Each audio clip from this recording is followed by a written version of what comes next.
Hey, welcome back to the channel. I'm B.O.G.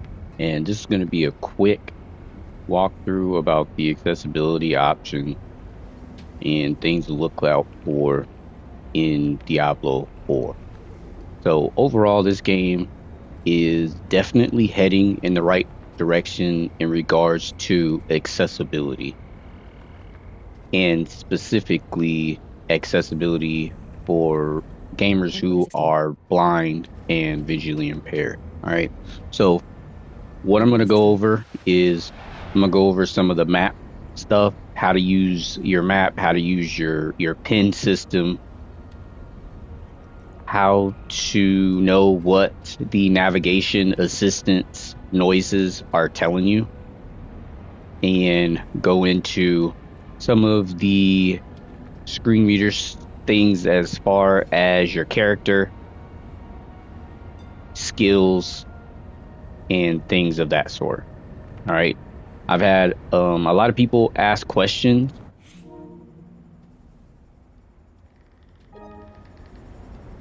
Sorry about that. I had a lot of people asking, like different things about how accessible is the game and everything like that. And we're gonna touch on as many of those topics as possible today. All right. So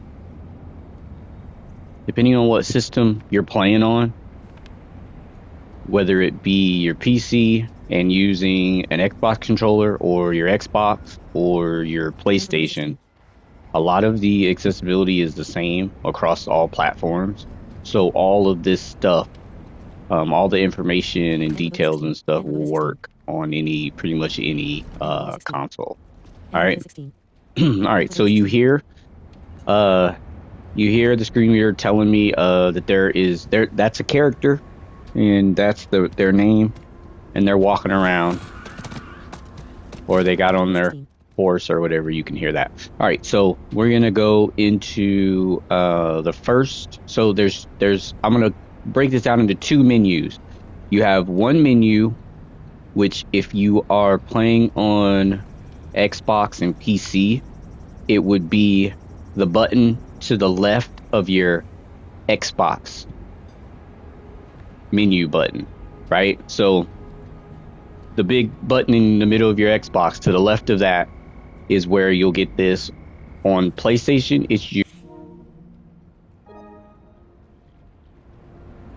on PS5, it's your touchpad. All right, so let's go into here. Right shoulder button. This is your map. As soon as you hit you press on the touchpad, it brings you to your map. And since I am back in a town, there will be all kinds of things around this map.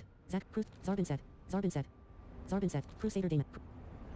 Zrinka, Vladin, Occultist, Vladin, Occultist. All right. Occultist. And so, Occultist, Zrinka, heal, Zrinka, heal. for example, if I needed to heal, I could hit square on her, right? And when I come back out, that's my navigation assistant sound, all right? And the noise that you're hearing right now, this noise means that I am not facing the right direction. And you also have the spatial sound, right? You hear that it's coming from diagonally to the right and up, or I guess if you want to use compass directions, northeast, right? So when we face east, that's the noise that lets you know that you are heading in the right direction. Okay? Crusader Demon. Zarbinset, bottom action button. Interact. Zarbinset, bottom action button. Interact.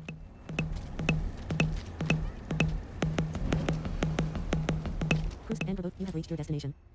So we reached our destination, and Crucified suspect. Bottom action button. Interact. And Roboto 16. And Roboto 16. And Roboto 16. Crucified suspect. Bottom action button. And Roboto 16. Crucified suspect. Bottom action button. Now when you get close to where you're going, bottom action button. you can always. Zrinka, heal. Bottom action button. Okay, so that's what we're looking for. We're looking for the healer. So you have to sort of go around and look to see you know, like where in the area where the person is. And then you can interact with that person, you know, by hitting your X button on PlayStation or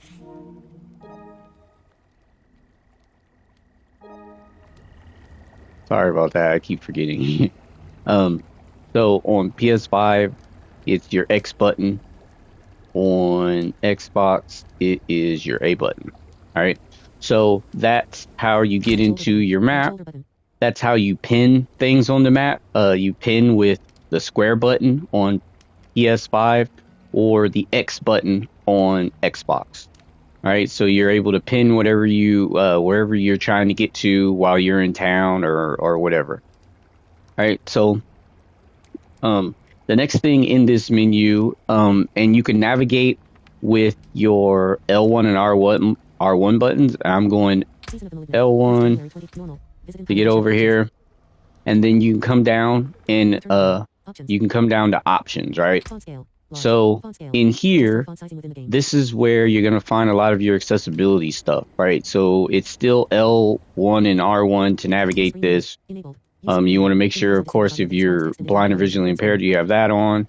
But there's a lot more stuff as far as it's more than just your screen reader, right? You have to turn on the sounds for loot, ambient sounds, like if there's a pair of boots that are just laying on the ground, it'll have a noise so you know that they're there.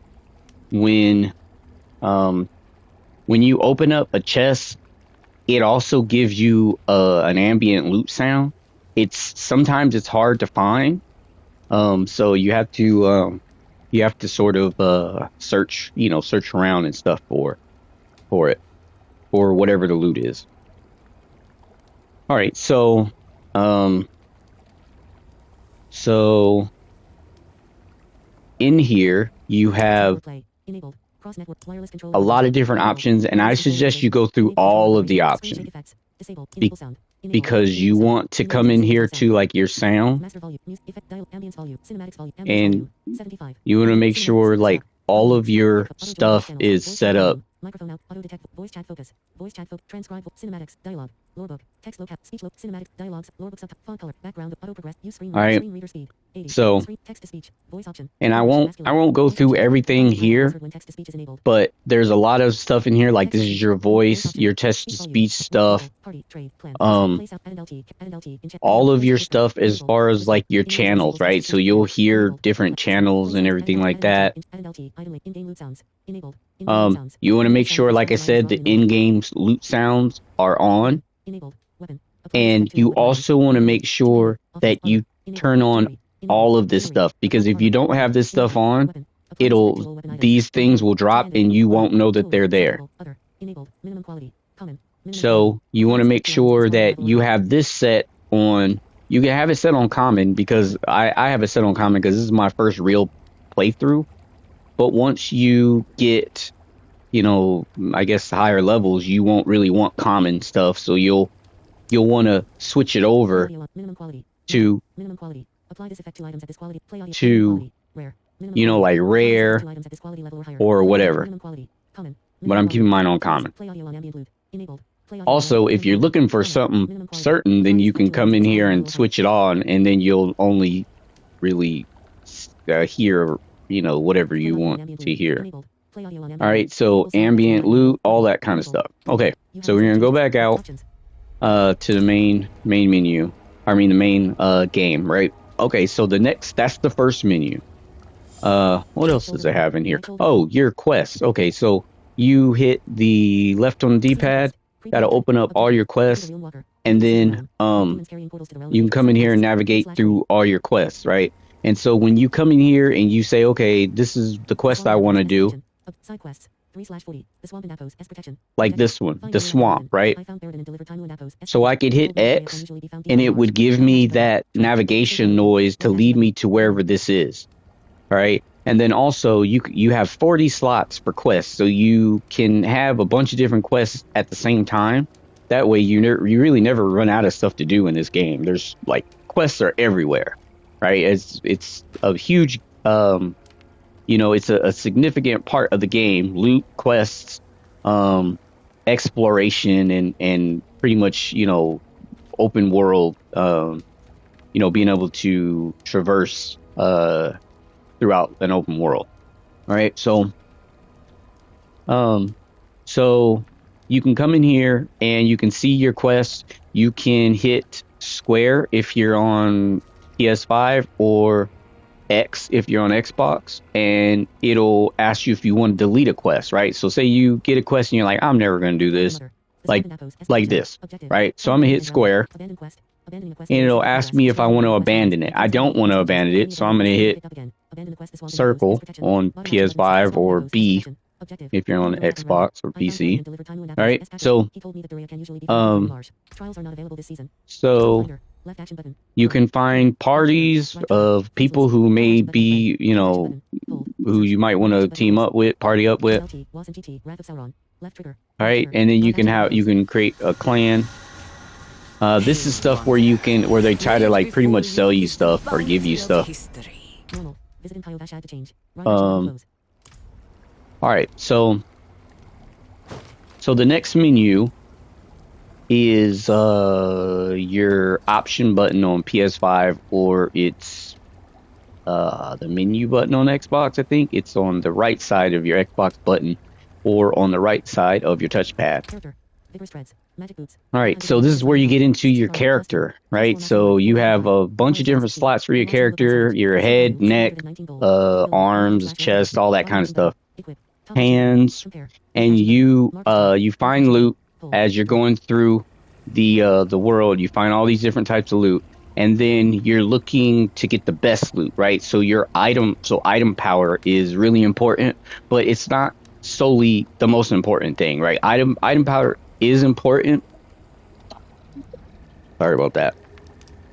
Item power is important, but also some of the other stats are important too. You know, it depends on your build, depending on what class you're playing, that type of thing, right? So let's go over an example of what an item will look like, and this could be a gear piece for your head, for your hands, feet. They're all in the same standard format.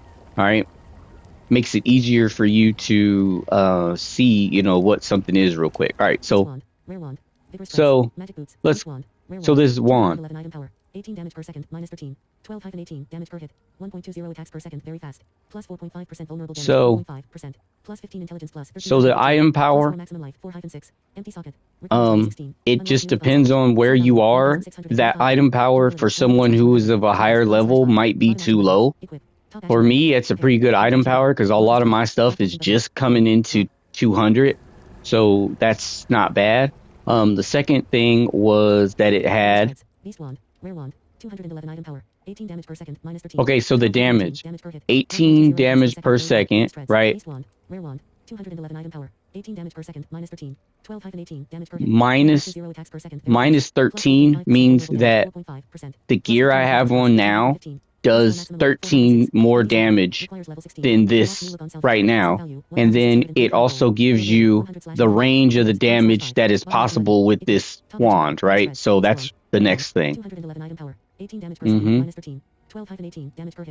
12 to 18 damage per hit. So each time it's used, it will do between 12 to 18 damage. Let's see what else. 18 damage per second, minus 13. 12-18 damage per hit. 1.20 attacks per second, very fast. Plus 4.5% vulnerable damage, 4.5%. Plus 15 intelligence plus, 13-15. Plus 4 maximum life, 4-6. Empty socket. Requires level 16. Unlocks new look on salvage. All right, so it has plus stats. It has an empty socket. And it tells you the minimum level you need in order to equip it, right? So how the socket thing works is you can go to a jeweler in a town, right? And if you have gems already from maybe looting or maybe buying gems and then like buying them and stuff like that, you can have them like if you have pieces of gems and stuff, you can have them you can have the jeweler work on them and put them together and stuff like that.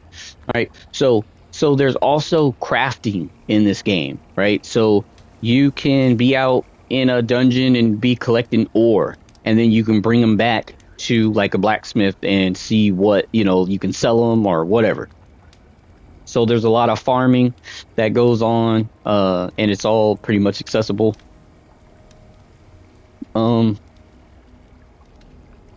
So that's pretty much items, and they're, like I said, they all have the same format, right? So let's look at something else, and we'll talk about it just like we did with the wand. Rare chest armor, 144 item power, 40 armor, -8, +9 intelligence, +9-11, +1 life per 5 seconds, 1-2, requires level 12, unlocks new look on salvage, sell value, 838 gold, durability, 100/100, tempers, 5/5, bottom action button, equip, top action button, All right, compare, so there you go. left action button, gold, drop. So now understand pretty much what all the item stuff is. That'll help you out a lot. All right, so when whatever class you choose. Skirmisher. All right, so this is R1.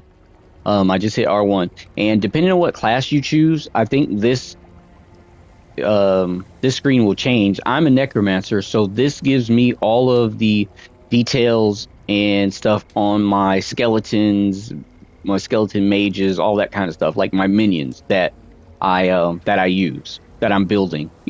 So you come in here and you can upgrade your minions and all that kind of stuff, and it's all accessible. You can come in here and look around and all that kind of stuff. All right. So the next one, R1, is the is the skills. So this is a huge web, a skill tree, web, whatever you want to call it. And it is all about your class. So this one is all about necromancer, and there's all kinds of stuff in here. Like, I want to say there's hundreds. I mean, maybe not hundreds, but close to, at least 100 or 2 of skills and stuff. Maybe not that much. Maybe it's only like, I don't know. Anyway, so each skill has a level, and each time you level, you get a point, and you can put that point into a part of your skill or whatever skill. You don't have to boost the whole skill, all the way up to like 5. So each one takes 5 points, and the more you put in, the better it gets, right? So you have all these different skills, and you can come in here and look around and really customize your character. Like, that's another thing that I like about the crafting and about the item system and about your skills and stuff, is that you can really make these characters your own. By, like, crafting them. Like, maybe you want to do this instead of that, or that instead of this. You know what I mean? Like, so that's really cool. 36,000 vigorous treads. All right. 109.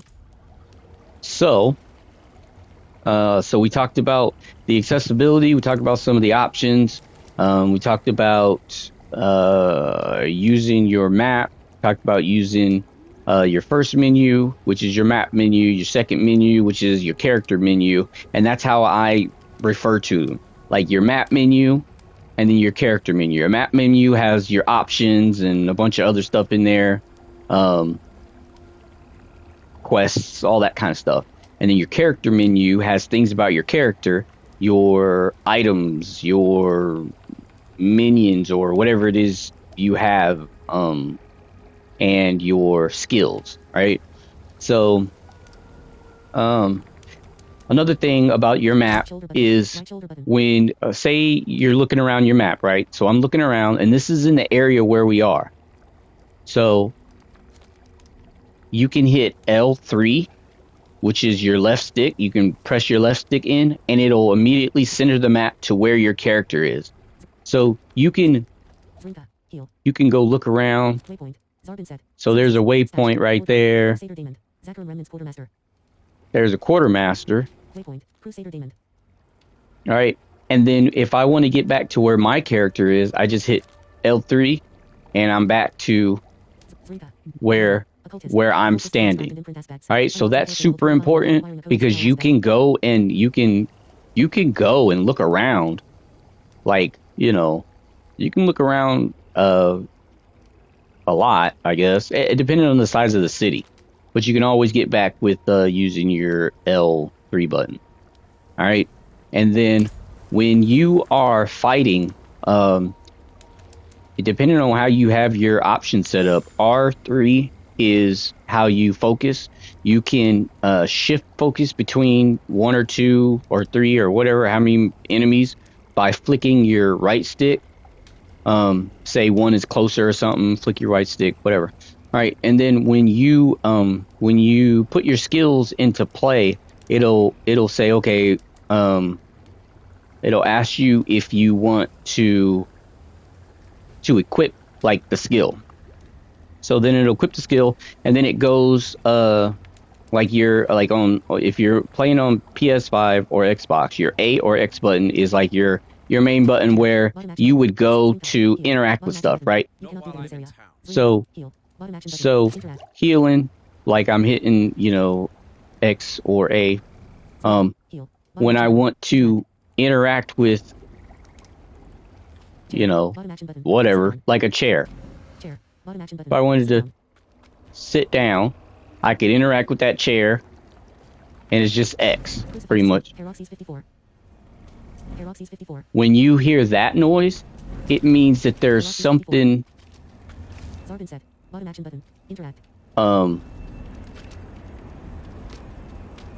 it means that there's something in that area that is that you can interact with. All right, that's pretty much what that is. So when you're out and loot and stuff like that, we'll have that noise. It'll have that noise, and then you hear that it's coming from the left, and so you just keep hitting, you know, X over there or left over there, and you'll find it. And it's the same way. It could be up, down, left. It's a whole, you know, like all of the different directions of the compass. You can find stuff. All right. I think that's about it. So yeah, it's a really cool game. The dungeons are not all the way mapped out as far as navigation assistance. So I'm hoping that they'll be getting those done soon, in the next few months. That would be dope. We'll see. But I'm not sure. I've not heard anything official. So we'll see, you know, we'll see how that works. But yeah, that's pretty much how you play Diablo if you are, you know, someone who's blind or visually impaired. Like you can use your map, you can find things on your map, you can use your pin system to find things, and so yeah, that's pretty much how you use it. So I hope you guys enjoyed. Hope this information is useful for those who are wondering about the accessibility of Diablo 4, wondering if they want to get it, if it's worth it, all that kind of stuff. I think it's worth it. I like it. You know, like it's a pretty cool game. I think that there's more room for accessibility, especially in regards to people who are blind, and the screen reader and stuff like that. But overall, yeah, like it's a pretty decent game. So hope you guys enjoyed it, and I hope you found this information useful. And if you did, then make sure to hit that like button and subscribe. All right, thanks. Catch you guys later. Peace.